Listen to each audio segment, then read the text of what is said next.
Biru academy के YouTube channel पर आप सभी साथियों का स्वागत है। डियर बात करेंगे उत्तर प्रदेश में शिक्षकों के पारस्परिक अंतर जनपदीय तबादले को लेकर के, साथ ही साथ प्रमोशंस को लेकर के भी बात करेंगे, क्योंकि उसके संदर्भ में उत्तर प्रदेश शासन की तरफ से जो नोटिस है जारी कर दी गई है।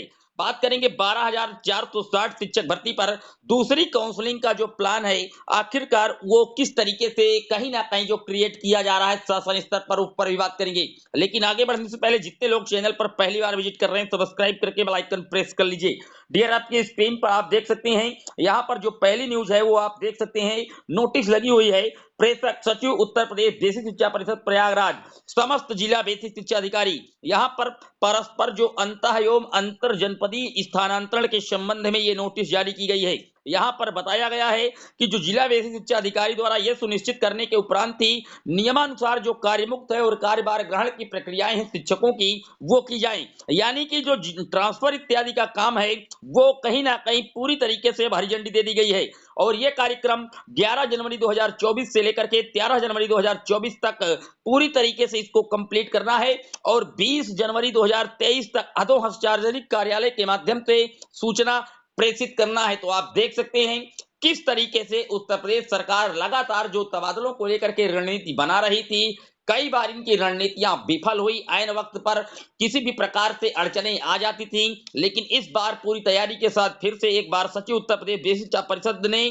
सभी समस्त जिला बेसिक शिक्षा अधिकारी उत्तर प्रदेश को एक पत्रांक के माध्यम से ये एक लेटर जारी कर दिया है कि जो अब तबादले हैं उनको लेकर के पूरी तरीके से जो तैयारियां हैं वो कस ली जाएं। बात कर लेते हैं अगली अपडेट की। तो अगली अपडेट आप देख सकते हैं, दूसरा लेटर इन्होंने जारी किया है उत्तर प्रदेश सचिव बेसिक शिक्षा परिषद प्रयागराज ने ही समस्त जिला बेसिक शिक्षा अधिकारियों को। यहां पर यह कहा गया है कि उत्तर प्रदेश शिक्षक परिषद के अधीन संचालित जूनियर बेसिक विद्यालयों में कार्यरत सहायक शिक्षक एवं शिक्षिकाओं के पदोन्नति के संबंध में है। दरअसल ये प्रमोशंस को लेकर के भी नोटिस जारी की गई है। यहां पर जो प्रमोशंस के कार्यक्रम हैं वो भी किए जाएंगे। 6 जनवरी 2024 से ये जो प्रमोशंस हैं उनकी जो लिस्ट है सॉफ्टवेयर के माध्यम से ये पूरी तरीके से अपडेट कर दी जाएगी और 6 जनवरी से जो प्रमोशंस का कार्यक्रम है वो भी स्टार्ट किया जाएगा। लेकिन यहां पर अभी भी एक मामला पूरी तरीके से ये आना बाकी है कि क्या उन्हीं शिक्षकों का प्रमोशन होने वाला है जो टीईटी क्वालिफाइड हैं, ये अभी यहां पर स्पष्ट नहीं किया गया है। लेकिन निश्चित तौर पर जब प्रमोशन होंगे तो जो पद हैं वो रिक्त होंगे और इससे जो नई भर्तियों का रास्ता है वो भी खुलता दिखाई देगा। बात कर लेते हैं अगली अपडेट की। तो अगली अपडेट आप देख सकते हैं, ये 12,460 से जुड़ी बड़ी अपडेट है। यहाँ पर सचिव उत्तर प्रदेश बेसिक शिक्षा परिषद प्रयागराज की तरफ से सभी जिला बेसिक शिक्षा अधिकारियों को ये एक लेटर जारी किया गया है और यहाँ पर पूरी तरीके से जो संदर्भ मांगा गया है वो ये मांगा गया है कि कितने जो टीचर 12,460 की काउंसलिंग में किन्होंने कितने जो पूरी तरीके से पार्टिसिपेट किए हैं काउंसलिंग में, किनको विद्यालय आवंटन होना है और कितने जो सीटें हैं वो रिक्त रह जाएंगी। इस तरीके का जो पूरा डाटा है वो इस तरीके के प्रोफाइल में पूरी तरीके से क्रिएट करके मांगा गया है समस्त जिला बेसिक शिक्षा अधिकारियों से। आप जानते हैं कि 12,460 का मामला पिछले 5 साल से माननीय कोर्ट की कचहरी पर घूम रहा था और आखिरकार 0 और 51 जनपद को लेकर के जो ये विवाद था वो माननीय कोर्ट के द्वारा दिए गए जजमेंट के आलोक में भर्तियां चल रही हैं।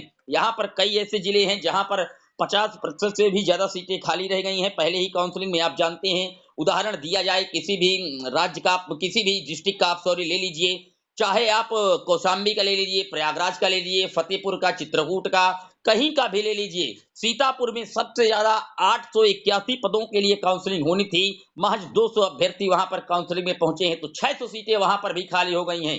तो इस तरीके से अगर ओवरऑल की बात की जाए तो लगभग 50% सीटें अभी भी 12,460 में रिक्त रह गई हैं, क्योंकि जो काउंसलिंग का प्रोसीजर होता है डियर, ये पहली काउंसलिंग है। सपोज दैट आप मान लीजिए कि 20 पदों के लिए काउंसलिंग के लिए वो 100 अभ्यर्थियों को बुलाते हैं और वहां पर 100 अभ्यर्थियों में से मान लीजिए सपोर्ट दैट कि 18 सीटें बच गई या 2 सीटें शेष रह गई, तो फिर वो 2 कैंडिडेटों के लिए फिर से पुनः 50 या 100 या 300 इस तरीके से फिर बुलाते हैं। और अगर वो फिर भी ना भर गई तो फिर ऑल ओवर जितनी प्रदेश की हर जिले से जो आवेदनकर्ता होते हैं वो उनको छूट दे देते हैं। पहले उसी जिले का कैंडिडेट से काउंसलिंग कराई जाती है जैसा पहले होता जा रहा था और बाद में ओवरऑल स्टेट से बनाई जाने लगती है। ये आप जानते हैं पूरा शेड्यूल। तो निश्चित तौर पर जिस तरीके से जो डाटा है 12,460 के संदर्भ में नोटिस जारी करके मांगी गई है कि आखिरकार कल आप जानते हैं कि इनको कहीं ना कहीं जो नियुक्ति पत्र है वो मिल जाएगा और वो 1 जनवरी 2024 से अपने अपने प्राथमिक विद्यालयों में सेवाएं देने लगेंगे। पिछले 5 साल से ये भर्ती पूरी तरीके से विवाद में थी, 0 और 51 जनपद को लेकर के। हालांकि इस भर्ती में लगभग आधे से ज्यादा पद पहले ही जो है कहीं ना कहीं कंप्लीट हो चुके थे।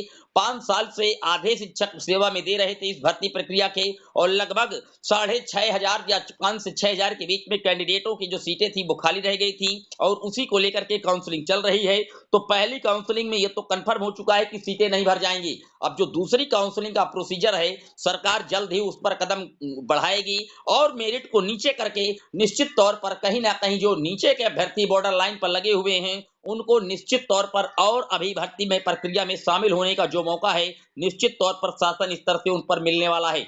तो 12,460 में फिलहाल दूसरी काउंसलिंग की जो तैयारी है वो निश्चित तौर पर होने लगी है।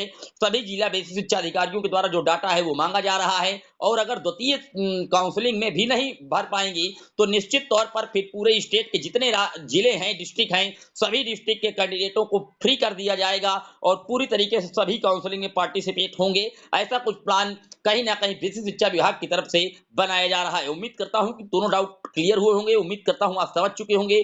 पहली बार आए हैं कमेंट जरूर कीजिएगा। निश्चित तौर पर ये चैनल आपको सटीक, ऑथेंटिक और शिक्षा जगत से जुड़ी हुई पल पल की जो अपडेट है लगातार प्रोवाइड करता रहता है। जय हिंद, वंदे मातरम।